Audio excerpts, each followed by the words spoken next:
Hello, my name is Kevin Duska. I'm the president of Prime Rogue Inc., and welcome to another episode of Prime Rogue Insights. Today we're talking about the rally around the flag effect in American politics and how we're currently seeing it in Israeli politics. The rally around the flag effect was pioneered in 1970 by John Mueller. He was a professor at Ohio State when I was there doing my PhD.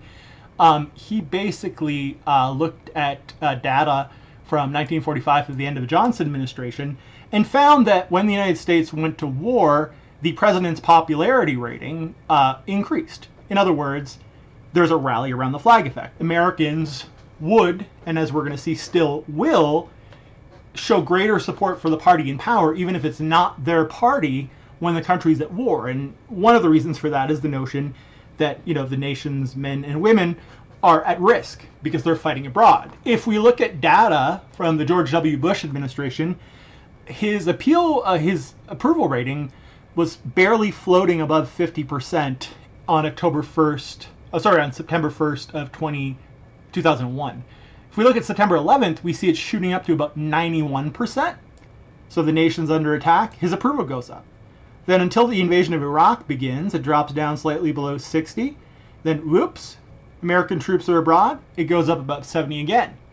We see it continuing to decline around until Saddam is captured in 2004.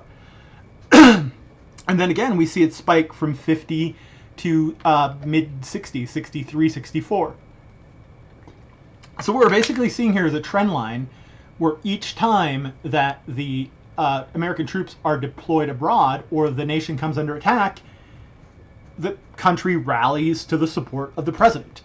And there's been a lot of talk about the Israeli-Iran conflict, Israeli-Lebanon conflict, just the Israeli conflicts in general, and how Benjamin Netanyahu was very unpopular, potentially facing criminal charges before all this began. 5 days ago, BBC discussed a poll that had been put out by Israel's Channel 12, and it, suggested that the Likud party, which is Netanyahu's party, would win the more seats than any other seat in the Knesset, which is the Israeli parliament, should an election be held today.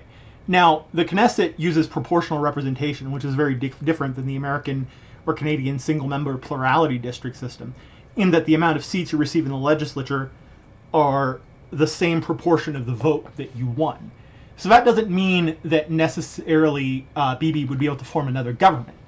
It does, however, show that in the wake of the attacks by Lebanon, the Nasrallah assassination, and the ground invasion of Lebanon, Netanyahu is benefiting from this rally effect. We'll see how this goes over the course of the war. Netanyahu's been sharply and roundly criticized for his treatment of the hostages, amongst other issues.